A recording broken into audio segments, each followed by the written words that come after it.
Photography is just a game of waves, and how you ride those waves actually helps determine the type of photographer that you're going to be.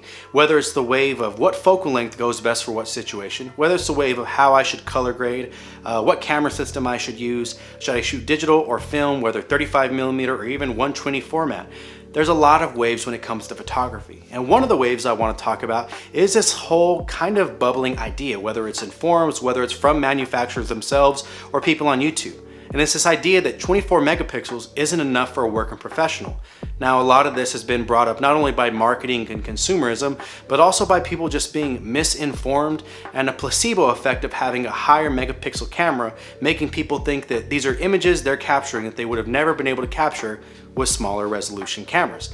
Now, with all this being said, the question to ask is 24 megapixels not enough for a working professional? And I would say it's more than enough. And the fact that some of you may go down in the comments and immediately talk to me about cropping power and about how good it looks blown up tells me one thing. You're not using your 45, 60, however many megapixel cameras in the right way, and it's gonna show with this. So the first thing to get out of the way is this idea, and it's a question we have to ask ourselves. Is 24 megapixels too small to be able to create compelling and dynamic images that clients and people that are admiring your work are going to love and make them come back for more? No, it's not too small for that. In fact, whether you have an 18 megapixel camera, a 16, a 12, or even a 6 megapixel camera, you can create something that can make someone feel something. And the whole point of this conversation about resolution, pixel size, etc., is to make you sit back and think, not to make you hate on or feel bad about a purchase you made already or feel bad for wanting to purchase something. To each their own. But it's this idea that we're allowing these camera manufacturers and people that are sponsored by camera manufacturers or ambassadors to tell us what is and isn't good enough for our work, when in fact their whole main job is to make you buy more gear from them. And if they can go ahead and they can get you to buy a higher megapixel camera that is going to take another $3,000 out of your pocket because the camera you bought last year is only going to appraise with them for half of what you paid for, by all means, they're more than happy to oblige. Now, the first thing I'll talk about is actually conversations and polling that I've actually had myself with working photographers. Let's start off with people that I've talked to shooting portraits as well as with sports photography.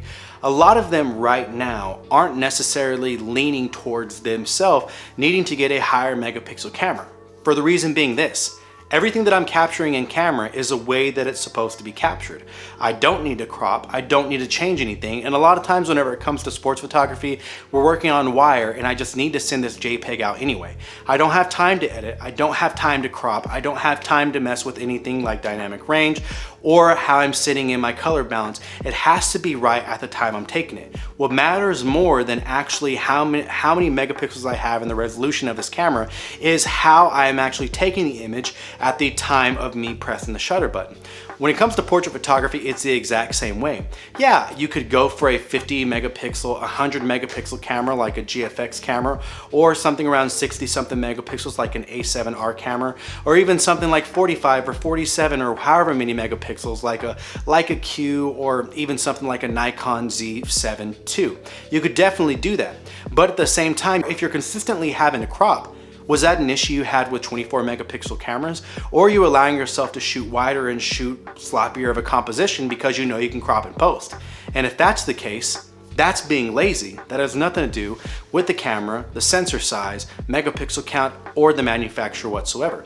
You see, when it comes down to it and the way that we're doing these things and the way that we're looking to a lot of this stuff and the conversation that I'm having with a lot of these photographers, especially sports photographers, 2 sports photographers that I talk to on the regular are still using Canon 1DXs, which I believe are 18 megapixel or at most 21 megapixel cameras. Now, to a lot of people, that's not enough, but to them, the camera's reliable, they know their settings, they know their camera, and every single time they take an image, they never wish, I was hoping I could crop in more, because they're making sure their composition and the way they're framing every single thing up when it comes to weight is exactly the way it needs to be for them to be able to create a pleasing, compelling, and a dynamic image. Now, for those of you who haven't had your photo in an art gallery, you will hardly see anyone pressed up like this close to an image unless there's something dynamic in the background. Majority of the time, people are standing anywhere from 4 to 5 feet, 6 feet away from the actual wall or a place where something is hanging up. Do the same exercise with photos that are in your house. How close do you actually stand up to them? I would reckon to say that unless you're in a small, narrow hallway, majority of the time you're at least 2 feet away. For me specifically, when it comes to looking at my photos, I actually like to see them in the way that they're arranged in a wide view. I never really come up close to all of them. I have more than enough megapixels to do it. They're printed at 300 DPI, the biggest one being at 11 by 14. But at the same time, with the large photos that I've printed for previous jobs and things like that, printing a 20 by 20 image wasn't a big deal on an 18 megapixel camera, for the reason being this: it had more than enough density, resolution, etc., to get the damn job done. And that's the way you have to look at it. What is the true benefit of these high megapixel cameras besides cropping, and unless you're printing a large print? And if you're not printing that large of a print, then what really are you doing? So let's take a further look into this. I want to look right here at this chart I have in front of me, and I referenced about 2 or 3 charts to make sure I was about right and make sure I wasn't getting any wrong information. So whenever it comes to printing large-ish enough prints, let's say 8 by 10, which a lot of people said they printed, at a 300 DPI resolution, which a lot of people think is excellent, an 8 megapixel camera, as well as a 45 and a 24 megapixel camera, can print an 8 by 10 at, well, 300 DPI. Now again, this is all assuming you are correct in your composition and you're not having to crop because of a failure by the photographer. Let's go down further. A 24 megapixel camera can print a 16 by 20 image at 300 DPI resolution, the same way a 45 megapixel can. But let's keep going down, because a 16 by 24, this is where we have an issue. At 24 megapixels, you can't print it at 300 DPI, but you can at 200 DPI. And the difference between 300 and 200 DPI, when you consider the size of the image at around 2 feet and about 1.5 feet high, and the fact that you're going to be standing away from that a little further because it's a larger image, is there really going to be much of a difference in detail? That's for you to decide. To me, I would say there's not really that much difference in the detail. If we look all the way down at a 30 by 40 image, the same rings true. A 24 megapixel and an 18 megapixel camera can print at 200 DPI those images, but a 45 megapixel camera also has to actually print at 200 DPI. In fact, once you go past 16 by 24, 45 megapixels is only able to create larger images of around 20 by 30 and 24 by 36 at, well, 200 DPI. You see, the hard thing for a lot of us to swallow is the fact that who we are is who we are. And the images we take are going to be the same on any camera regardless of what we're doing. If I had an 8 megapixel camera on me today, I'm going to shoot the exact same photos that I would shoot on a 24, a 45, or a 50 megapixel cameras if I had the exact same focal lengths, and that rings true. If you're a sports photographer, you know that you're going to need, no matter if you have an 18 megapixel camera or a 24 or a 48 or a 60 megapixel camera, you're going to need something that gets you extra length to get out to the field, whether that's 400 millimeter, a 70 to 200 millimeter, etc. It doesn't matter. You know what you need. If you're a portrait photographer, you're someone who shoots family portraits or just regular one-on-one portraits of a single person, you know you're going to need something to isolate the background, as well as something wide enough to get a family portrait or something that is with a large group and number of people, especially if you're someone who does events. You know what lenses you need. And the megapixel count doesn't necessarily change what you're going to do and how you use it if you're doing things correctly. And what people tend to assume is that when I get a larger camera, and unfortunately this happens more to hobbyists and enthusiasts more than anything, is if I get a larger megapixel camera, my images are going to be better and they're actually going to have more of this, that, and the other. But that doesn't help with you missing focus. It doesn't help with you understanding how to zone focus. It doesn't help with you understanding light and how to use ISO, how to use shutter speed, and how to use the whole exposure triangle. What people think is that if I just upgrade and get what camera manufacturers say is the more professional thing, then I'm going to automatically have better images. I'm going to automatically have more compelling things, and people will notice me, and I will be able to be a part of this large group of the photography collective and be one of the best. When in fact, the gear does not matter when it comes to a lot of these things. It matters you. The story that you're telling. If you're the kind of person that only likes to take photos of emotional drain pipes or trash cans or the side of houses and things like that, no offense to a lot of people that do that for street photography, guess what you're going to do with an 18 megapixel and a 24 megapixel camera when you upgrade to a 60 megapixel camera? You're going to take the exact same photos, but now in ultra clear high def HD.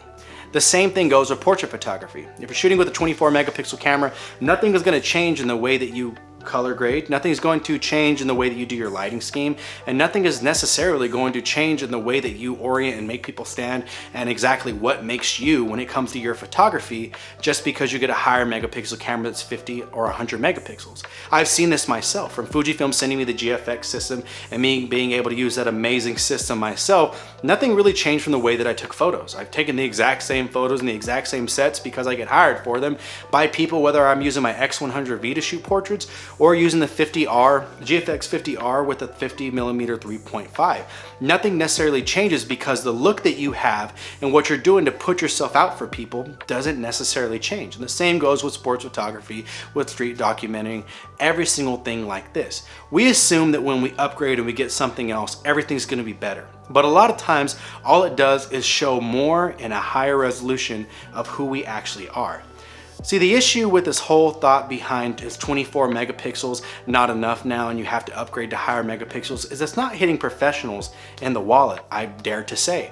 What they're doing is they're actually vulturing over hobbyists and enthusiasts who want to have what the professionals have. It's the same idea when it comes to cars because, oh, I have a formula car, this is a special edition car, this is what the pros would use, this engine is what the pros would have. The same thing with game worn jerseys. This is what the pros have, this is what the pros wear.